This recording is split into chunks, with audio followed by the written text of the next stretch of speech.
मुजफ्फरगढ़ सुई गैस की load shedding का सिलसिला तवील हो गया है। गैस और लकड़ी की कीमतों में इजाफा भी हुआ है, जबकि एलपीजी गैस 320 रुपए फी किलो और लकड़ी 1200 रुपए में फरोख्त हो रही है।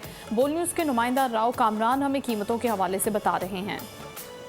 जी बिल्कुल, गैस की गैर लानी या लोड शेडिंग ने मुजफ्फरगढ़ के शहरियों की जो है वो ज़िंदगी अजीरन बना दी है। मैं आपको बताऊं कि यहाँ पर जो है ना तो सुबह के औकात में गैस होती है, बच्चों को जो है स्कूल जाने वाले बच्चों को, दफ्तरी हजरात को खासा जो है मुश्किलात का सामना करना पड़ता है। होटलों से खाने मंगवाने पड़ते हैं। गरीब आदमी किस तरीके से ले, कैसे शहरी मौजूद है, शहरी से बात करेंगे। सर यहाँ तो गैस का प्रेशर इतना लो है कि गैस होती नहीं है हमारे पास। जो इन्होंने औकात बनाए हैं उस औकात में भी नहीं। जो टाइमिंग है इसकी, कम से कम उस टाइम में तो गैस हो ना हमारे पास, वो भी नहीं होती। सुबह खाना खरीद के लाते हैं बाजार से, दोपहर को खरीद के लाते हैं जी, शाम को भी खरीद के लाते हैं।